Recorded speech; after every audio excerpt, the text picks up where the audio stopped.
السلام علیکم ورحمۃ اللہ وبرکاتہ.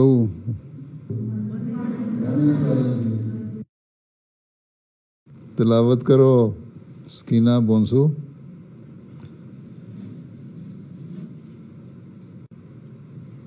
السلام علیکم beloved حضور. وعلیکم السلام ورحمۃ اللہ وبرکاتہ. اعوذ باللہ من الشیطان الرجیم. بسم اللہ الرحمن الرحیم.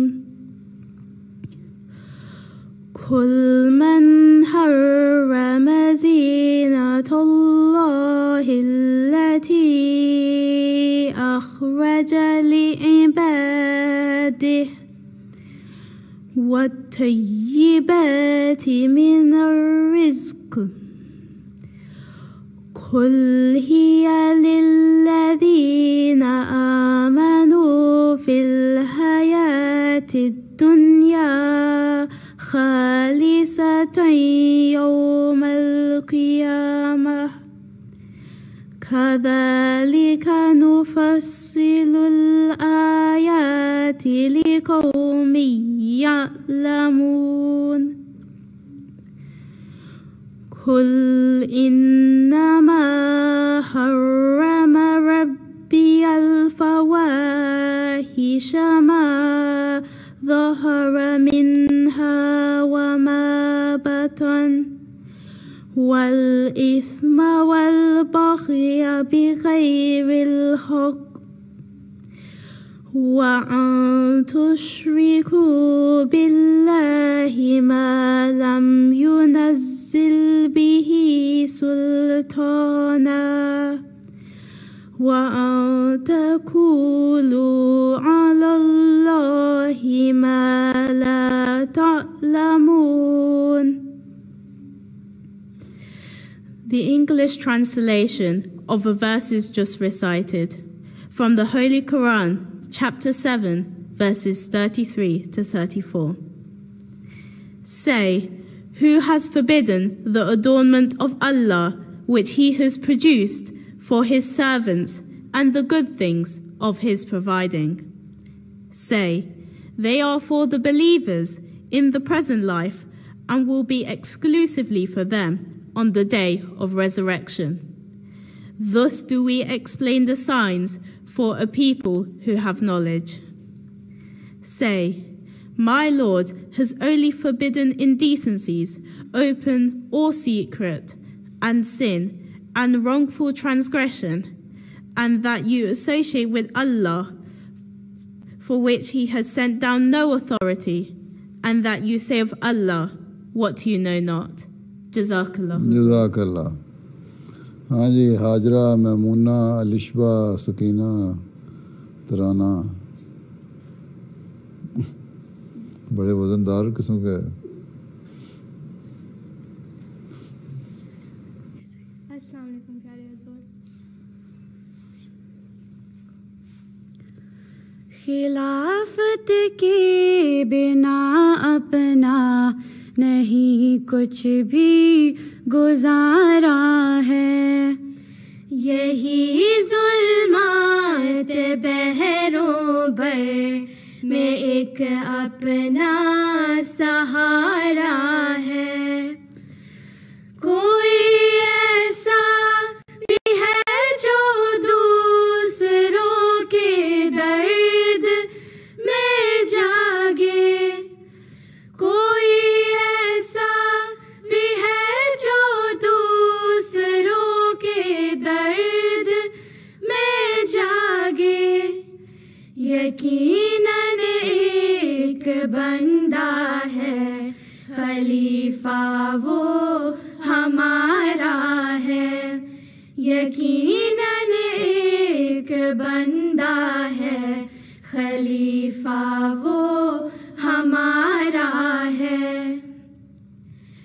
چلے وہ دشت و صحرا میں تو ان میں پھول کھل اٹھے، چلے وہ دشت و صحرا میں تو ان میں پھول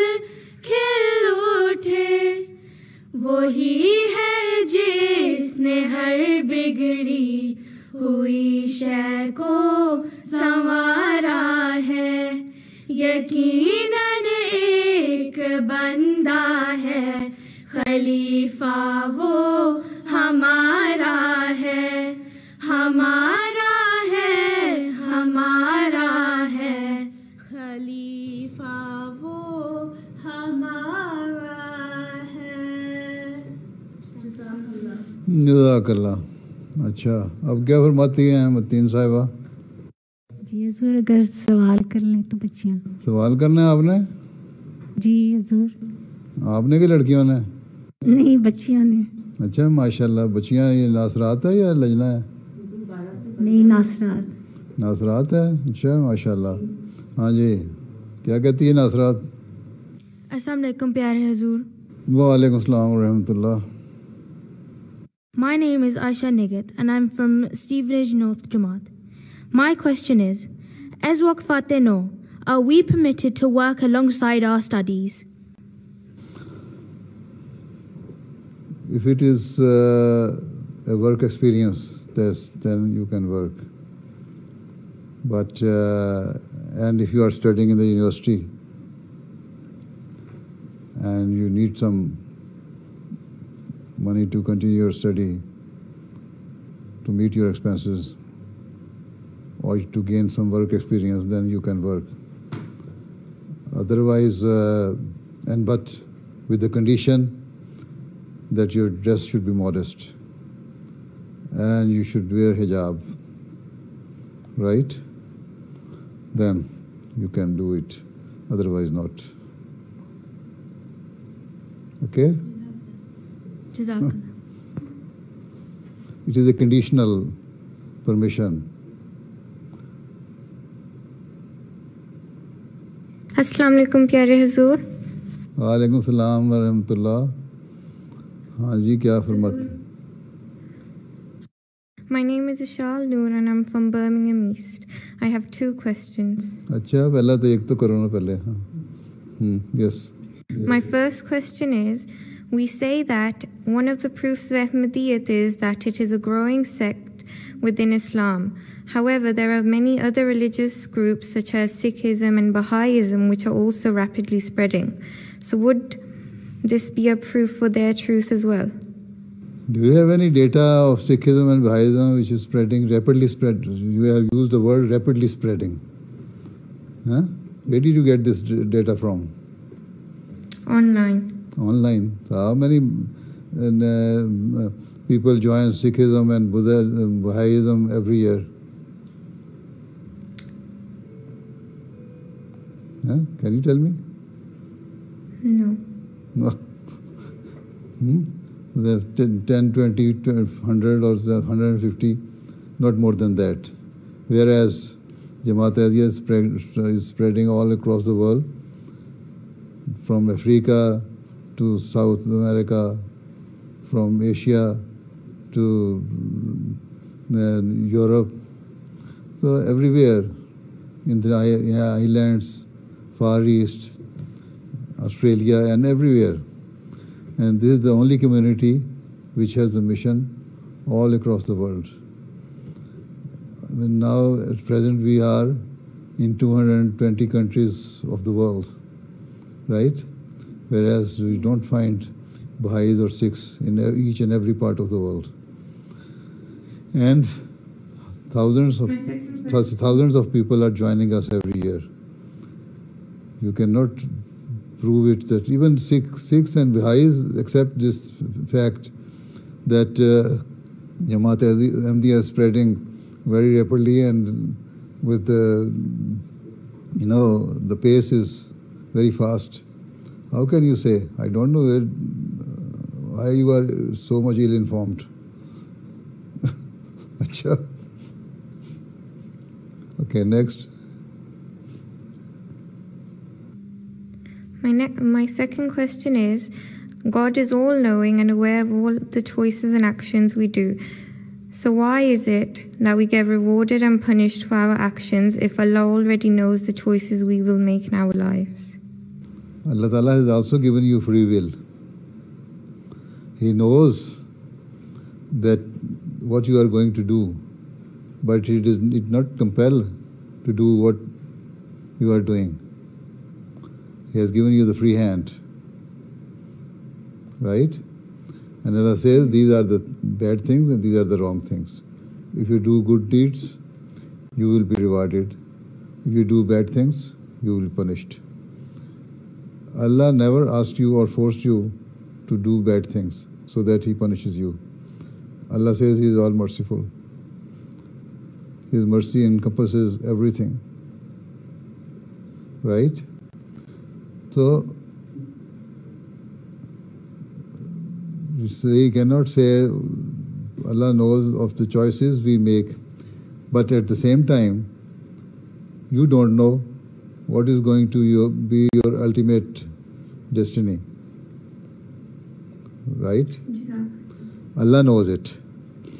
Sometimes it so happens that a person does the bad things in whole of his life, but at the end he does something good and Allah Ta'ala forgives him, right? Allah knows that ultimately a person will do something good and I will forgive him.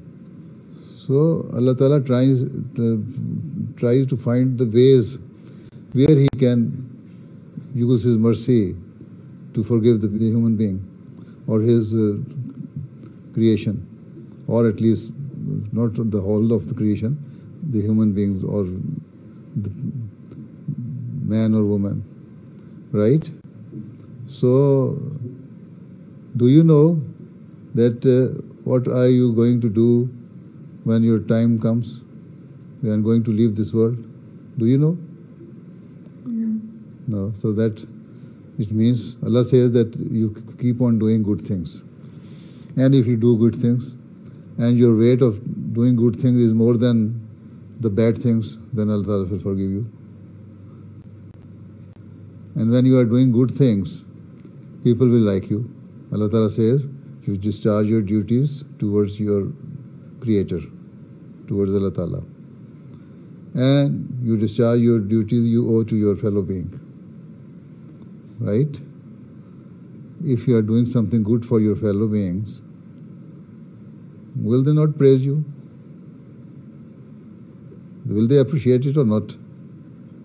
They will. Huh? No? Yes? They will. Yes? Yes. Then you should do good things. So what else did Allah Ta'ala say?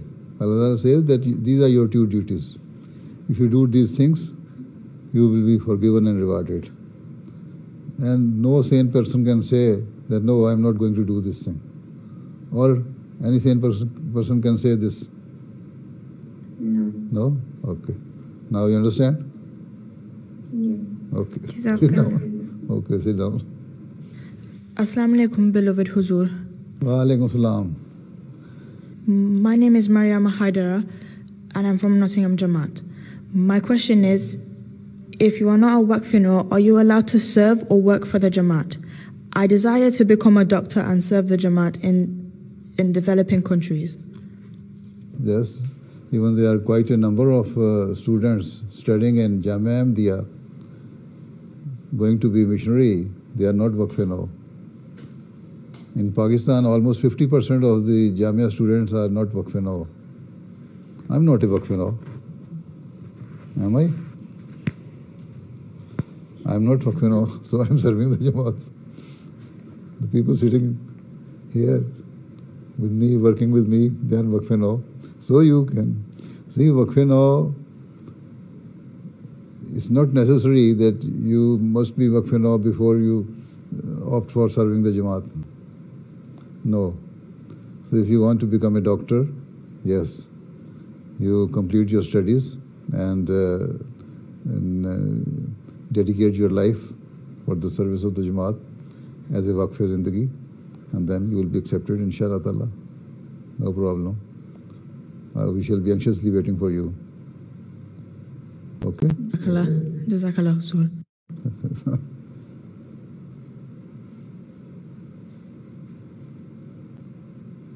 Assalamu alaikum, Farya Huzur. Wa alaikum salam. Kya hal hai? میں ٹھیک ہوں. کیا فرماتے ہو؟ My name is Lisa Emil. I'm Mukfino and I'm from the Birmingham West Jamaat. Hazur, in the past we have seen examples of prophets and khulafa who, as well as being religious leaders, also had political authority. My question is, if you were given the opportunity to have political authority, would you accept it? You see, in the past, not all the prophets were given political authorities. In Islam, the Holy Prophet ﷺ was the prophet who had the religious authority, final of the prophets, and political authority, and he was the head of the state as well after migrating to Medina. Not before that time. When he was in Makkah, he was persecuted and being tortured very brutally, right? He and his companion. So, and then after his demise, 4 rightly guided Khulafai Rashidin, also had the political authorities. And later on, the system of Khilafat was not as fair as it should be, or as it should have to be, right?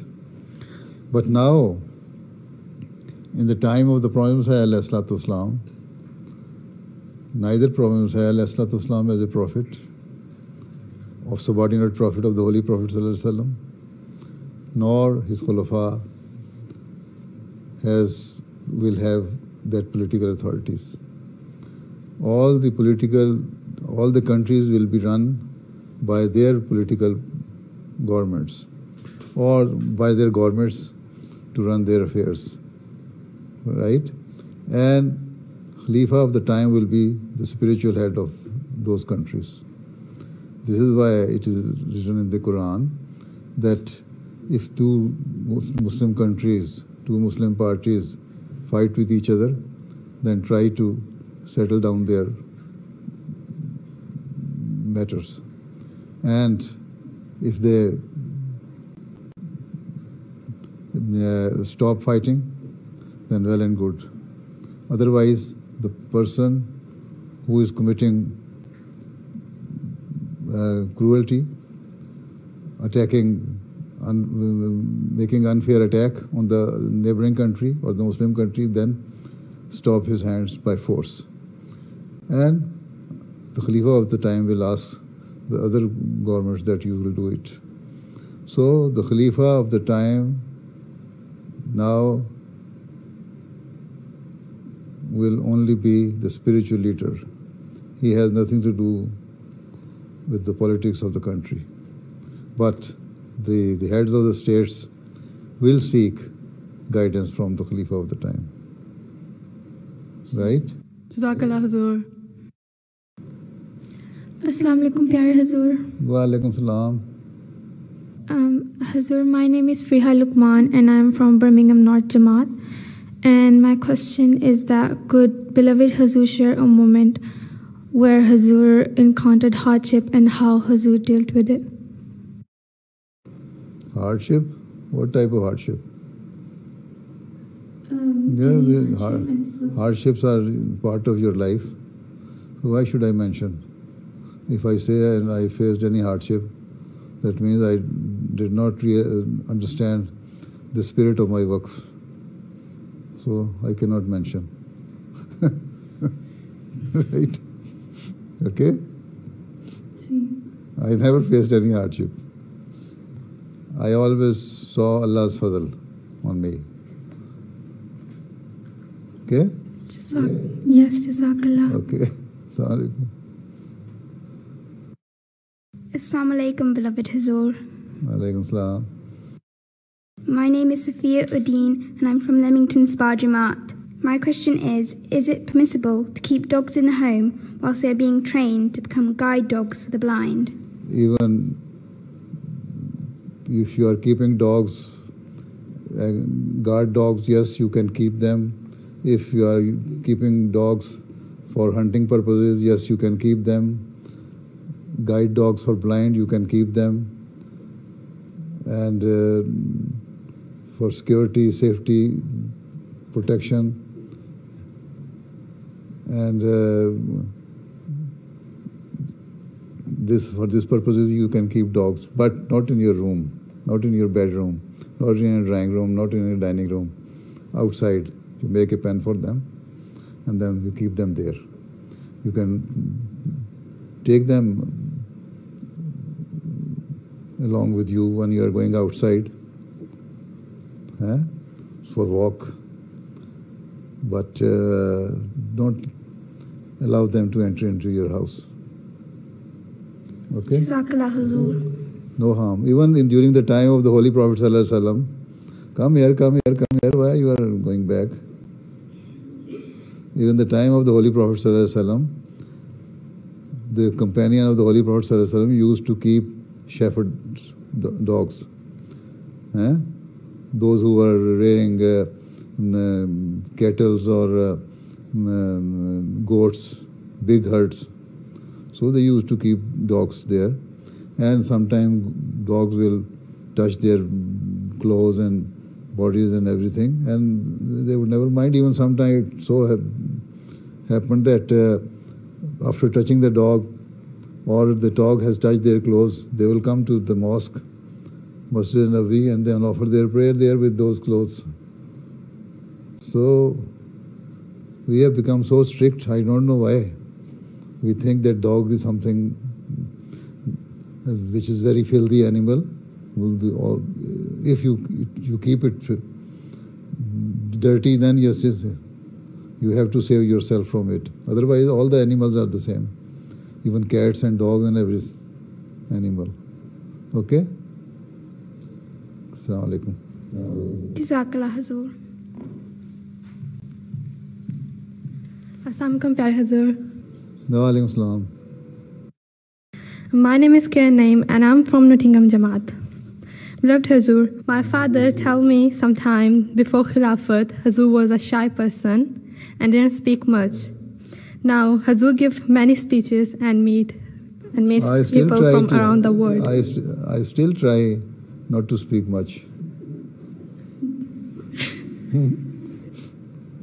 Acha, who is your father? Muhammad Naimullah Khan. Naimullah from Khan? Nottingham. Yeah. Acha, Naimullah Khan. Anyway, I don't remember. So I was shy, okay? He thinks I was shy, so it is possible that I was shy. So then, what is the question now? So how did you feel about this? How now you give many speeches and meet people from around the world.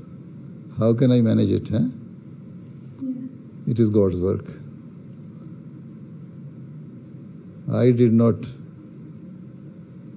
with my own will and wish, come on this position. It is Allah Ta'ala who has brought me to this position. So when Allah Ta'ala brought me to this position, now it is Allah's work. Then He made me to speak and deliver speeches and talk to the people and silent the people even with the arguments. So even if I myself see what I am, then I cannot say I can answer any person. It is Allah Ta'ala who gives me the strength to do all these things. Okay? Yeah, Jazakallah Hazur. Hazur, please pray for my friends and family that I left behind in my Pakistan. Okay. Allah Ta'ala bless you all. Assalamu alaikum, Huzur. Wa alaikum salam. My name is Rashida Duboyane from North Birmingham, Jamaat. Are you from Ghana or Nigeria? Ghana. Ghana, acha. Okay, now, what is your question? My question is, why do non-Ahmadi Muslims say that Ahmadis are disbelievers, even though we believe in the Shahada, follow the Holy Quran, and the teachings of the Holy Prophet Sallallahu Alaihi Wasallam? I think you better ask them.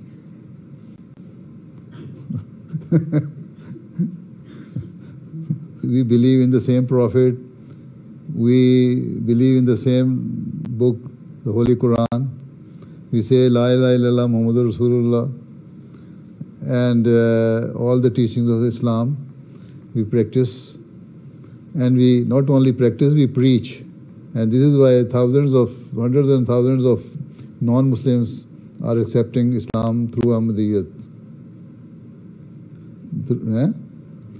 So you can show your example. You can set your example before them. You tell them what I believe and what I practice. Then this is now your duty to preach them and remove all their doubts. Okay? Okay. So now, Jazakallah. you see, in Ghana, for instance, the early Ahmadis were from among Christians. Why did they accept Islam? Because they saw the beauties of Islam through Ahmadiyyat. Even your forefathers were also Christians, right? Sorry? Your forefathers were also Christians before that, I know. Yeah. So this is how you can preach them, that we are Muslims. We believe in one thing. The only difference is that you believe that the Messiah of the age, who was destined to come according to the prophecy of the Holy Prophet ﷺ, has not yet come. But we believe that has come in the person of Mirza Ghulam Ahmad Qadian. And that is the only difference. And because of this, you say that we are not Muslims. And the other thing is that we believe that the promised Messiah, al-Islam, has the status of prophethood. Because the Holy Prophet ﷺ declared him as prophet in one of his traditions, not only one time, 4 times. Right? And they say that no other prophet can come after the Holy Prophet ﷺ. We also believe that no other prophet can come after the Holy Prophet ﷺ, but the prophet with new Sharia, with new law. But a subordinate prophet can come. And he was to come according to the prophecy of the Holy Prophet ﷺ. And even in the Holy Quran it is written in Surah Jummah that the prophet will come. So this is the difference. This is why they say we are not Muslims. They say, okay, you believe that the Holy Prophet ﷺ is the prophet, but you do not believe in the finality of the Holy Prophet ﷺ. We say we believe that he is the last of the prophets who brought Sharia. And the Holy Quran is the last book of Sharia. We believe that. We believe that there is no God apart from the one who sent the Holy Prophet ﷺ and all the previous prophets. And we believe that the Holy Prophet ﷺ is his prophet, final prophet, the last of the prophets. So, but the only difference is that we believe that the promised Messiah is the subordinate prophet, and we do not say it with our own interpretation. It was clearly, explicitly explained by the Holy Prophet ﷺ that the promised Messiah who is destined to come will be having the status of prophet. Okay? This is the difference. This is why they say we are not Muslims. Okay. Jazakallah Huzur. Okay, Assalamu alaikum.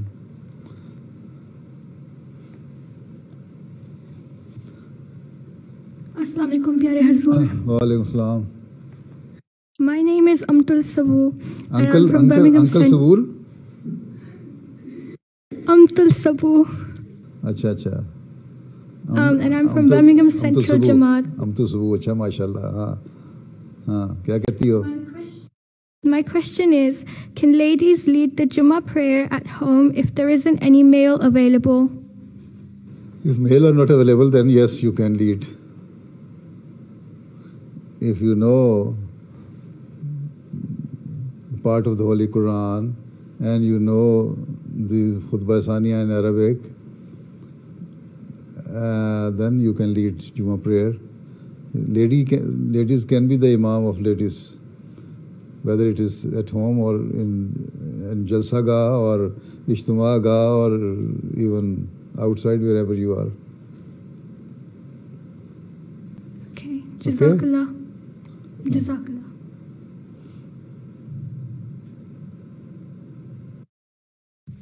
Assalamu alaikum, my beloved Huzur. Wa alaikum salam. My name is Farida Bakari, and I'm from Wolverhampton Jamaat. My question is, how can we conquer our anger? So you see, the Holy Prophet ﷺ said, when you are attacked by the anger, then you should say istighfar and drink cold water. If you are standing, you just sit down. So if you are going to fight with somebody, and if otherwise, then say istighfar. And by saying istighfar, you can overcome on your anger. Okay? Okay. Jazakallah. Assalamu alaikum, beloved Huzur. Wa alaikum salam wa rahmatullah. My name is Hala Waheed and I'm from Birmingham Central Jamaat. Boys have previously asked how they can get close to Khilafat. Beloved Huzur said boys should write letters often and can also send a photo of themselves so that Huzur can recognize them. My question is, how can girls get close to Khilafat and experience special moments as much as boys do? So, the one thing is that you can also be frequent in writing letters. If you have been writing letters to me frequently, then I remember you. I remember that such and such girl. And after some time, whenever you see me in mulaqat or with any other reference, then I can easily recognize who you are. Okay. So don't worry. How many letters do you write to me in a month? I try to write one every week. Once in a week? Acha? So you spoke so fast I could not understand your name. What is your name? I'm Hala Waheed. Hala Waheed. Acha, now this time when you write letter to me, you can give this reference that I asked this question in the mulaqat. Okay. Then I will remember who are you. Jazakallah Huzur. Okay. Assalamu alaikum. Assalamu alaikum, beloved Huzur. Wa alaikum salam. My name is Aisha Alham and I'm from the Birmingham North Jamaat. And my question is, how important is it for Ahmadi Muslims to fight climate change? Very important. You should try to avoid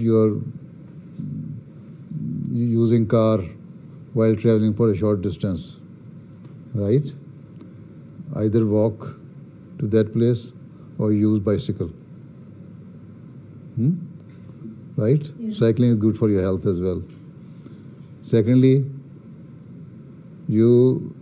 every Ahmadi should make it a point that he should plant 2 trees every year. This is how you can fight climate change. If you are here, if we have 30,000 Ahmadis here in the UK or more, then every year we plant 60,000 trees. If not possible here, then those who travel to other countries, they can plant trees there. So in this way, we can help control the climate change. Okay, Jazakallah Huzur.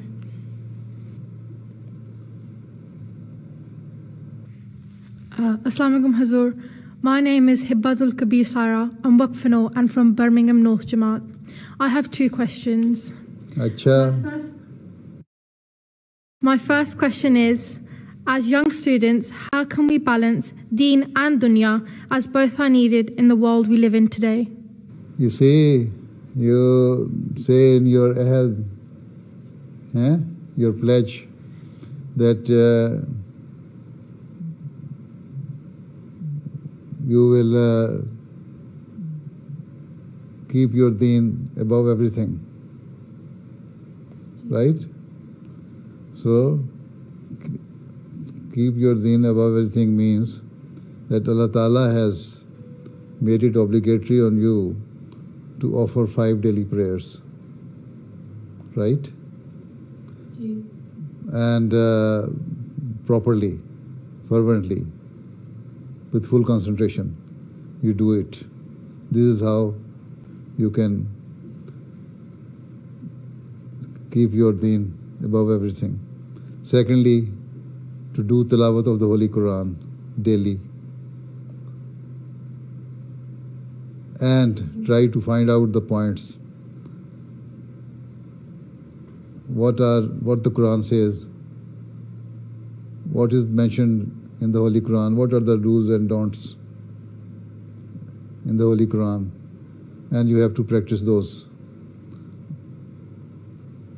And you have to leave all your bad habits.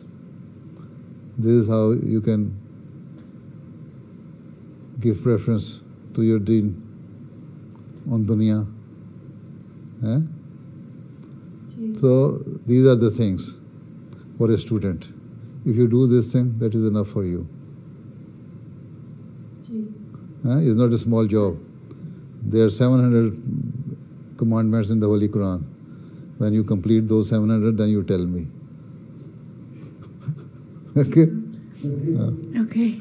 My second question is, the Holy Quran says that Hazrat Yunus alayhi salam was swallowed whole by a fish. Scientists oppose this, as humans cannot hold their breath for a long time. How can we explain that Hazrat Yunus alayhi salam was swallowed by a fish and survived inside it?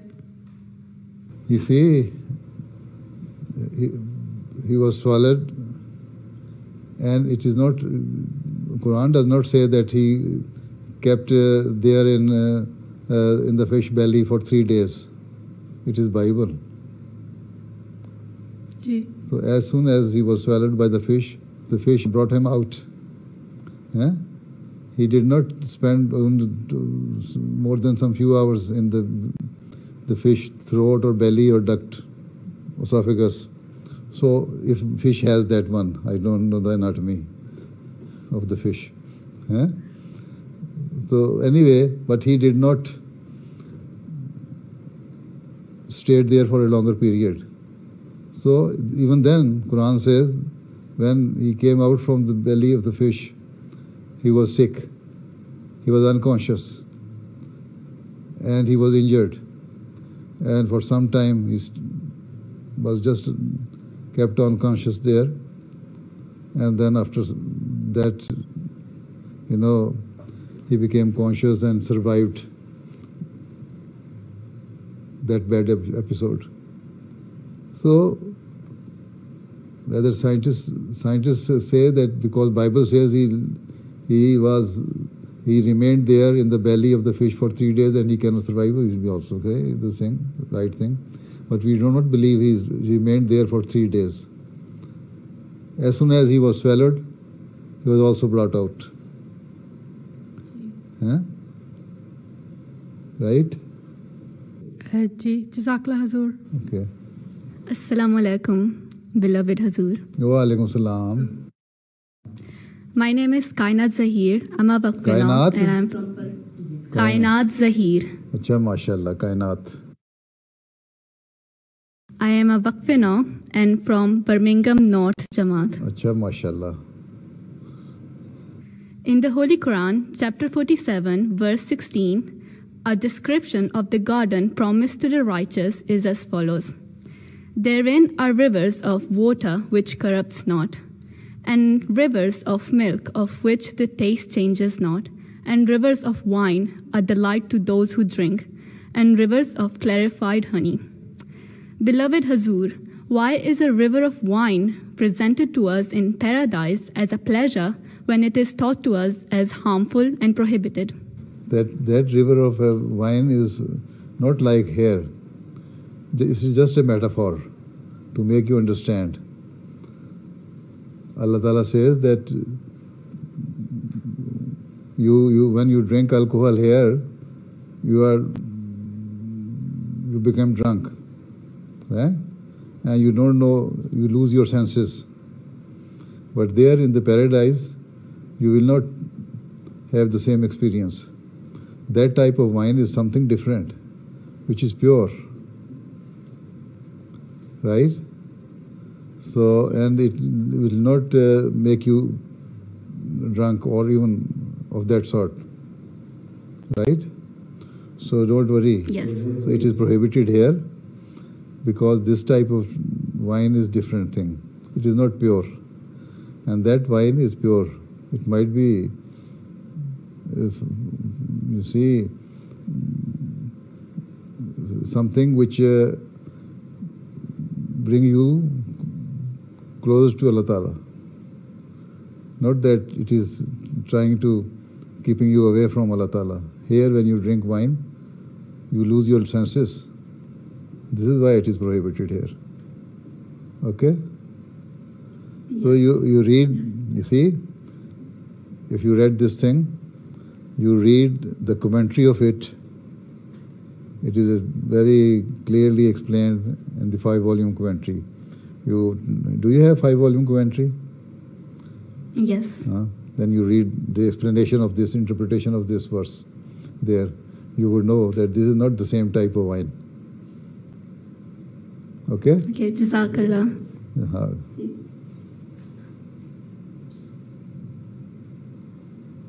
Assalamu alaikum, Pyare Hazur. My name is Alia Mazhar and I am from Birmingham South Jamaat. I have 2 questions. My first question is it right for people to do iftaris in the name of deceased people? This is just not permissible. In the name of the people, you can see, give charity in the name of the deceased people. You can give some amount to the poor people, or you can for them to do iftari or other type of charities, but that you do iftari yourself, eat yourself in the name of a deceased person is not, I don't think there is any sense in it. Jazakallah. My second question is, Beloved Hazur, expression of speech has changed over time, and what children might say now may be regarded as offensive to parents. What is your advice on this? You see, we have to learn good morals. See? Whether you are speaking to your parents or to your siblings, to your other relatives, you should not leave the morals. The moral says that regard the other persons, regard your elders, and regard your siblings as well. Be polite and kind to your siblings, to your friends, to your parents, right? So if you are showing good morals, then it is Islamic way of bringing. You see, they say the freedom of speech does not mean that you start abusing somebody, or you, as it is said in the West, that here there is the freedom of speech and freedom of express your views. So you can, you see, and print the caricatures of some of the peoples and cartoons of the people. No. That is, these are not good morals. And they have double standards. Even then, when they printed the caricatures of the Holy Prophet ﷺ, they say now there is the freedom of speech and expression here, so nobody should stop him. When they printed the cartoon of the French president, then there was too much hue and cry. Why? It means they themselves believe that these are not morally good things, but for them they have different level of standard, and for the others different. Okay? Jazakallah. Jazakallah, Beloved Hazur.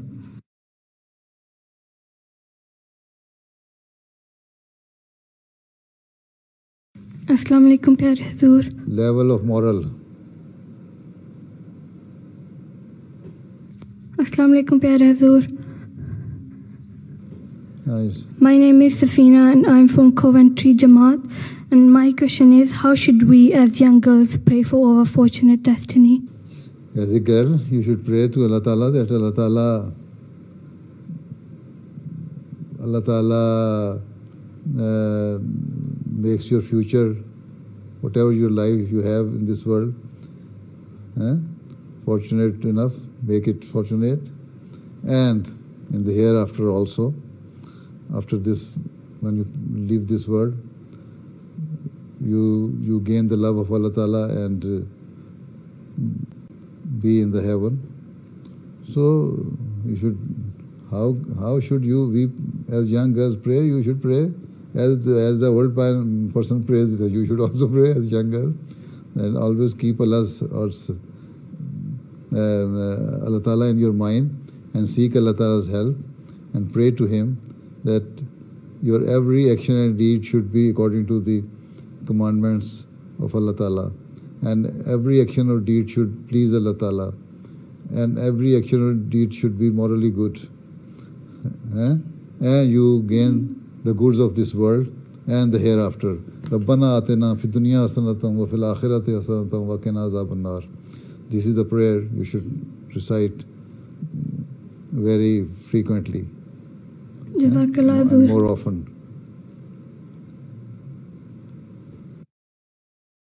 Assalamu alaikum, pyare Hazur. My name is Hajra Kaisar and I'm from Leicester Jamaat. My question is, when we see a funeral of a non-Muslim passing on the road, what prayers can be recited for them? You see, you can say, Inna lillahi wa inna ilaihi raji'un. You can pray for him that Allah Ta'ala forgives him if you know him. Otherwise, just pay respect to him. You see, once the funeral procession of a Jew was passing through, and the Holy Prophet ﷺ was sitting there. He stood up in respect of that. The companion of the Holy Prophet ﷺ said, see, he is not a Muslim, he is a Jew. Why have you stood up? The Holy Prophet ﷺ says that he is a human being. So in respect of his funeral, I have to stand up. So this is how we should respect each other. Okay?